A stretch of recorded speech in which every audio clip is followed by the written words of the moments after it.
फटाक। देखिए फटाफट खबरें, डाउनलोड कीजिए तक ऐप। थर्ड डिग्री के इस पूछताछ मेज पर, इस कक्ष में, उसी पैनेपन के साथ लेकिन एक नए अवतार के साथ एक बार फिर हाजिर हैं अंजना कश्यप और मैं यानी श्वेता सिंह, एक नए मेहमान से यहां पर आज पूछताछ करने वाले हैं। क्या शराब घोटाले के बहाने अरविंद केजरीवाल की सरकार को गिराने की फिराक में जुड़ गई है भारतीय जनता पार्टी? क्या बीजेपी 20 खोखा यानी 20 करोड़ 40 विधायकों को देकर 800 करोड़ रुपए खर्च करके अरविंद केजरीवाल की सरकार को गिराने की साजिश रच रही है? इसी के साथ कितना दम है इस आरोप में?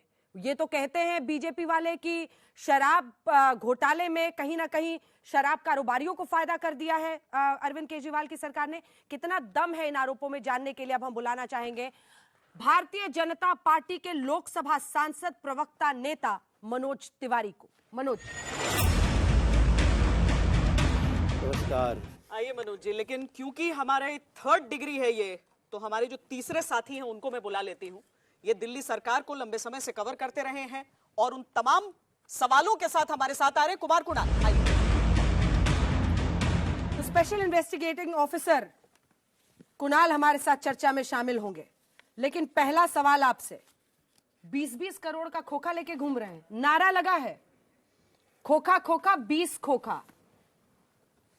असल में जो शराब घोटाला जो दिल्ली की जनता का लूट हुआ है हजारों करोड़ रुपया का, उसको छुपाने के लिए, उससे डाइवर्ट करने के लिए रोज एक घिसी पिटी स्क्रिप्ट आ जाती है।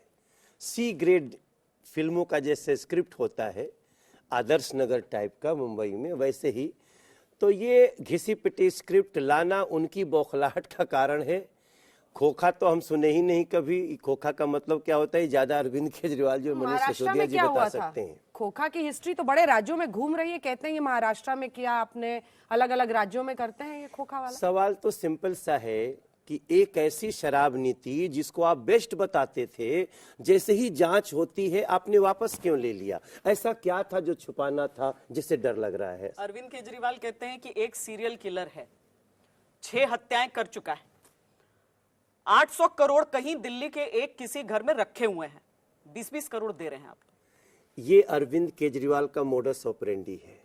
ये जिस बौखलाहट से आज वो एक शराब घोटाले के आरोपी को बचाने के लिए भाग रहे हैं, वो यही बताता है कि कहीं ना कहीं अरविंद केजरीवाल को डर है कहीं ये मेरा नाम न ले ले, जल्दी से सटाए रहो। भैया देखो तुम्हारे लिए हम कोशिश कर रहे हैं, देखो तुम्हारे लिए हम यहाँ समाधि पे जा रहे हैं, देखो तुम्हारे लिए हम जहाँ चुल्लू भर पानी में समाधि लेनी चाहिए वहां आप गांधी जी की समाधि का सहारा लेते हैं। देश देख रहा है, दिल्ली देख रही है। लेकिन ये बताइए कि आप कह रहे हैं क्या कि कोई इसमें दम नहीं है? सारी बात आपने कही ना क्या कि महाराष्ट्र वाला खोखा वाला किसी में दम नहीं है। तो आप पर जब सीधे सीधे आरोप लगा रहे हैं कि आप 20-20 करोड़ दे रहे हैं, तो आप क्यों नहीं मानहानि कर देते हैं? क्योंकि आपके पास तो रास्ता है, आपके पास बिल्कुल साफ है क्या कि बीजेपी पे आरोप है, तो आप क्यों नहीं जा रहे हैं अदालत? क्यों नहीं जा रहे हैं क्या कि ऐसा गलत आपका नाम खराब कर रहे हैं सीधा सीधा? ये काम उनको ही कर लेना चाहिए जिसको इतना बड़ा प्रूफ हो, किसी ने फोन किया, नंबर बताओ, आदमी बताओ, कोर्ट में जाओ, आपके साथ समस्या हुई है, आप जाना चाहिए। आप सिर्फ सनसनी बनाने में लगे हुए हैं। तो बोल रहे समय आने पर कर देंगे। और समय कब आएगा? अब इससे बड़ा समय कब आएगा जबकि हजारों करोड़ का घोटाला।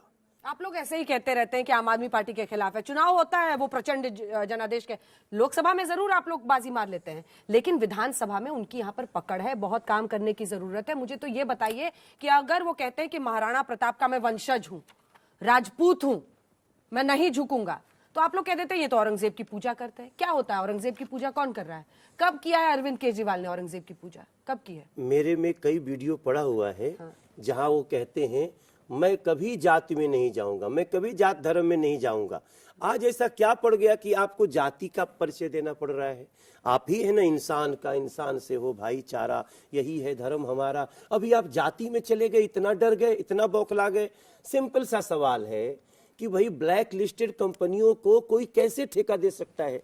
सिंपल सा सवाल है। 145 करोड़ एक, 30 करोड़ एक, 1 करोड़ एक, इतने पैसे दिल्ली की झुग्गियों में जो लग सकते थे, दिल्ली की गलियों में लग सकते थे, दिल्ली की महिलाओं को साफ पानी देने में लग सकते थे, आपने शराब व्यापारियों को दे दिया। इसका जवाब दीजिए ना। अच्छा एक बात बताइए, आप भी तो सांसद है ना, आप ही के संसद में किसको सरकार बनाया गया? उपराज्यपाल को 2021 में आपने संशोधन करके बना दिया।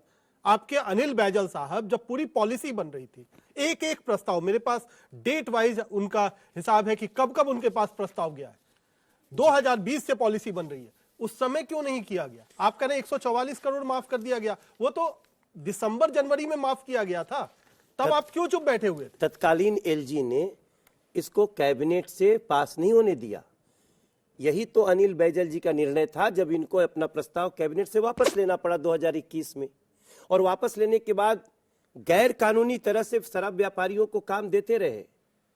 यही तो जब दोबारा नए चीफ सेक्रेटरी ने जिस दिन कहा कि भाई मनीष सिसोदिया के इस नियम से राजस्व को भारी नुकसान हो रहा है, तब इन्होंने हफड़ा दबड़ी में फिर से खाट कैबिनेट मीटिंग बुलाती है।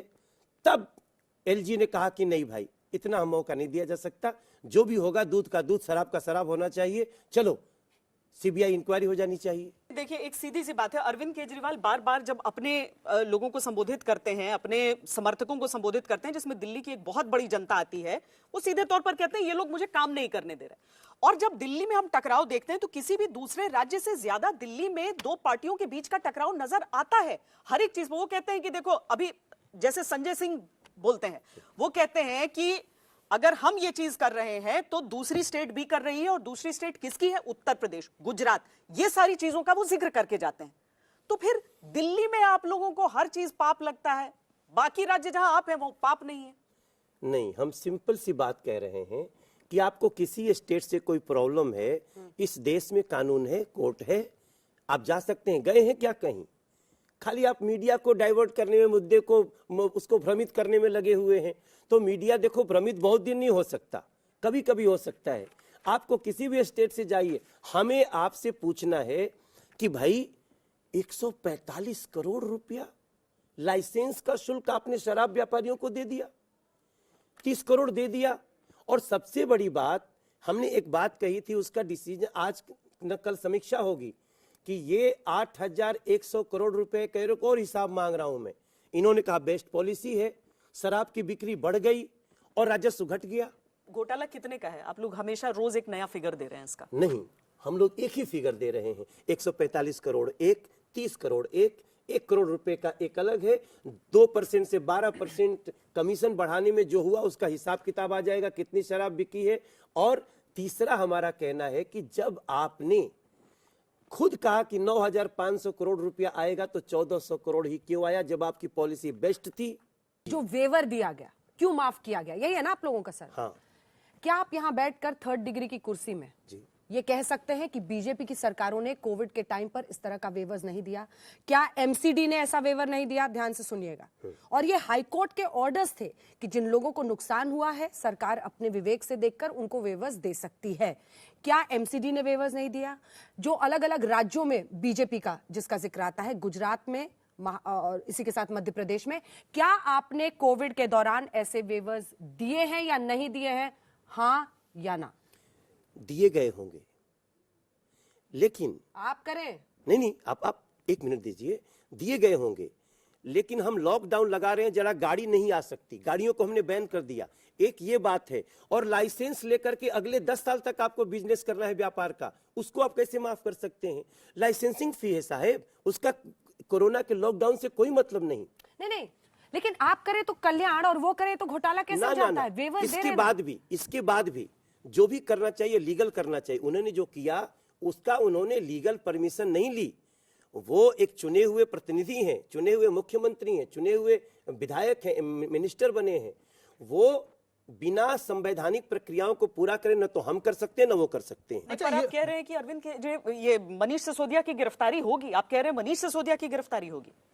देखिए, होनी ही चाहिए, मेरा ये कहना एक सांसद के रूप में दिल्ली का, ऐसा लूट करने वाले लोगों को पक्का न सिर्फ गिरफ्तारी होनी चाहिए, बल्कि ये सारे लूट के पैसे वापस खजाने में जमा कराना चाहिए, चाहे उसके लिए एजेंसीज को पाताल तक जाना पड़े। अच्छा, ये बताइए कि 849 दुकान खुलनी थी ना जी, ऐसी भी जगह पर दे दिया गया जहां पर दुकान खुल नहीं सकती है, अनऑथराइज कॉलोनी में। आपके भी बहुत इलाके में बहुत सारी अनऑथराइज कॉलोनी है। लाइसेंस जो होता है दुकान खोलने का वो देता है एमसीडी। आप कानून की बात कर रहे थे, एमसीडी ने कैसे दिया, 849 में परमिशन कैसे दिया जहां पर बीजेपी की सत्ता थी? किसकी गलती थी जहां पर उन्हें लाइसेंस दिया गया? क्या कोई एमसीडी ने सर्वे करवाया या फिर आपकी भी मिली भगत थी? कहीं ना कहीं बीजेपी भी मिली हुई थी। एमसीडी ने किसी भी ऐसे इलीगल दुकान का परमिशन नहीं दिया, इसलिए हमने 124 दुकानें तो हमने बंद कराई है। बंद कराई इसका मतलब इलीगल थी ना, खुली ना? नहीं, तो नहीं। खुलने का परमिशन किसने दिया? हमने नहीं दिया। एमसीडी के बिना परमिशन के हो ही नहीं सकता। बिना दिल्ली में। परमिशन के खुला। कैसे खुलेगा? भाई यही तो इन लोगों ने किया, ट्रेड लाइसेंस एमसीडी देता है। इसीलिए तो हमने सील किया। नहीं, बाद में किया, खुलने के बाद किया। हाँ। खुलने दिया। इसकी जांच हो जानी चाहिए। शिक्षा नीति वो कहते हैं उनकी इतनी अच्छी है, भारत रत्न मिलना चाहिए मनीष सिसोदिया को। न्यूयॉर्क टाइम्स में आर्टिकल छपता है कि शिक्षा नीति इनकी बहुत अच्छी है, बहुत ये क्रांति उसमें ला रहे हैं। उससे डाइवर्ट करने के लिए आप लोग ये नई दूरबीन लेके आए हैं कि अब शराब के मामले पर अरविंद केजरीवाल को घेरें। 1024 स्कूल है दिल्ली में, 745 स्कूल में प्रिंसिपल नहीं है। वाह, व्हाट है शिक्षा नीति। सिसोदिया के पता नहीं कितनी जगहों पर आप लोगों ने छापा डाला, क्या निकला है? वो तो घूम रहे हैं अब आराम से। वो पहले तो बोल भी रहे थे कि अरेस्ट करने वाले हैं ये, और अब अनुराग ठाकुर बोलते हैं कि किंगपिन तो अरविंद केजरीवाल है। तो आप लोग और छापेमारी अभी करवाने वाले हैं। वो कह रहे हैं ईडी से ये करवा रही है भाजपा। ये तो देखिए, तो हर युग में हर समय कहा जाता रहा है। बात है कि आज ईडी, सीबीआई, जीएसटी इन लोगों के प्रयास के कारण जहां एक महीने में 25,000 करोड़ की जीएसटी आती थी श्वेता जी, अब वो 1,64,000 करोड़ एक ही महीने में आती है। और इस देश के अलग अलग सेक्टर को कैटेगरिकली जो नरेंद्र मोदी जी कर सकते हैं देते हैं। गैस हो, आप उनको अनाज हो, आप उनको घर हो, बेघर को सब कर रहे हैं। घर घर पानी हो। आप क्या कर रहे हैं? आप घर घर शराब भेजने में लगे हुए। वो कह रहे हैं कि अरविंद केजरीवाल नरेंद्र मोदी के सामने सबसे बड़ा थ्रेट है, इसीलिए आप लोग अब ये सारे घोटाले एक एक करके निकालेंगे। ये सब पॉलिटिकल घोटाले हैं, ऐसा कुछ है नहीं। अरविंद केजरीवाल मोदी जी को थ्रेट वर्सेस नरेंद्र मोदी 2024, इसीलिए बीजेपी इतना पैनिक कर रही है। देखिए, 25-26 लोग इस देश में नरेंद्र मोदी जी के सामने जाके टुकट सिलवा के अपना तैयारी कर रहे हैं, वर्जिश कर रहे हैं। करो, हम स्वागत करते हैं सबका। बात यह है कि क्या शराब घोटाला करके दिल्ली के रेवेन्यू का पैसा शराब व्यापारियों को लुटा करके आप फेस बनना चाहते हैं? बनिए, हमें कोई दिक्कत नहीं है, लेकिन आप मुद्दे पे बात करिए। हम जब जब सवाल कर रहे हैं, कितना टाइम वेस्ट कर रहे हैं ये लोग मीडिया का।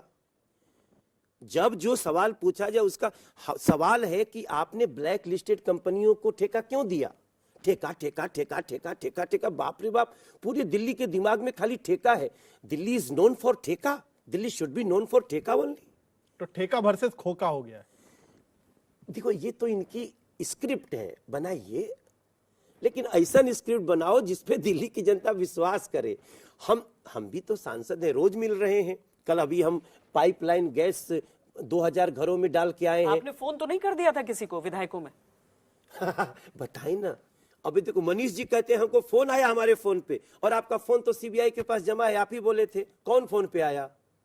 चोरी का फोन रखते हैं, 4-5 टोरल रखे हुए, सब जमा कराओ सीबीआई को। पर कौन बार्गेनिंग कौन कर रहा है? ये जो कह रहे हैं कि 40 विधायकों को कांटेक्ट कर रहे हैं, 4 के साथ तो संजय जी ही बैठे थे, तो ये फोन करने का काम किसको दिया हुआ है, आपको या ये तो वो बताएंगे ना। अच्छा, आप नहीं कर रहे? आप इतनी बड़े, आप लोग इतने हमको घेरे हुए हो अकेले, उनसे आप लोग क्या डरते हो? पूछो ना उनसे। खूब पूछ रहे हैं उनसे, आप उसकी चिंता मत कीजिए। हाँ, बस वो पूछो, सुबह शाम पूछ आप रहे हैं। जितने अभी आप पूछें- कह रहे थे मीडिया का टाइम खराब हो रहा है। सुबह सुबह से तो आप लोग प्रेस कॉन्फ्रेंस करते हैं, रोज कम से कम 2-2, 3-3 प्रेस वही, कॉन्फ्रेंस मैं दोनों चिंतित तरफ हूँ, से मैं होता है। चिंतित हूँ अंजना जी चिंतित? हाँ, कि भैया मीडिया को। और बीजेपी कब सत्ता में आएगी दिल्ली में? अच्छा देखिए, मैं अभी 2000 घर में पाइप से गैस पहुंचाया हूँ दिल्ली में, कहीं चला ही नहीं। भोला चेहरा वर्सेस भोजपुरी चेहरा। ना, हम तो देखिए, हम सारी दुनिया छोड़ करके, अपनी पूरी दुनिया, गाना की, सिनेमा की, सब कुछ छोड़ करके दिल्ली के लोगों की सेवा करने आए। नरेंद्र मोदी जी का धन्यवाद है। लेकिन जिस तरह की लूट हमने देखी है ना, मैं बता रहा हूं, आगे आने वाले समय में अगर दिल्ली के लोग इन लोगों को सड़कों पे नहीं दौड़ाया तो आप देखिएगा, मैं भी यहीं रहूंगा, आप सब भी यहीं रहेंगे, और हम वो मंजर देख रहे हैं। तो अगर विदेशी अखबार इनके पक्ष में एक रिपोर्ट छापता है तो आप उसको मार्केटिंग कैसे कह देते हैं? नहीं भाई, आप करिए ना, जब शिक्षा की बात आएगी तो दिखाइएगा। अभी बात हुई, क्रोनोलॉजी देखिए, घोटाला हुआ है, नहीं जी बेस्ट है, जांच होगी, एलजी साहब ने किया था, अच्छा नहीं चला। अरे मनीष को आम आदमी पार्टी को ज्वाइन करने को भाजपा बोल रहे हैं, अच्छा नहीं चला। अब 800 करोड़ दे रहे हैं, अरे प्रभु। आखिरी सवाल एक पूछ लेते हैं आपसे, ये आखिरी सवाल है कि ये बताइए कि आप इनको बार बार भोला कह रहे हैं, तो इधर से कोई चेहरा तो सामने करना होगा ना। चेहरा भी होगा, कौन? अब ये तो हम नहीं बता सकते। पर अब जब आम आदमी पार्टी ने अरविंद केजरीवाल वर्सेस नरेंद्र मोदी कह दिया है तो मनोज तिवारी कुछ बोल भी नहीं सकते हैं उसके आगे। तो थोड़ा सा मुस्कुरा रहे हैं, थोड़ा सा लग रहा है अंदर खुश हो रहा है। नहीं यार, बस हम तो हमेशा देखिए, हम खुश रखना चाहते हैं, हम खुशी बांटने के लिए ही जाने जाते हैं। लेकिन सबसे जो दुखद है कि हमारी दिल्ली को किसकी नजर लग गई, मेरी दिल्ली को किसकी नजर लग गई है, दिल्ली में घोटाले की सजर हो गई, क्यों हुआ है? हरिवंश राय बच्चन ने जो कविता की पंक्तियां लिखी थी उन्हें खुद बदलना पड़ेगा कि बैर कराते मंदिर मस्जिद, मेल कराती मधुशाला। दिल्ली की सबसे बड़ी लड़ाई मधुशाला को लेकर हो रही है, लेकिन आपने इन सवालों के जवाब दिए। बहुत बहुत धन्यवाद आपका थर्ड डिग्री में आने के लिए। बहुत धन्यवाद मनोज।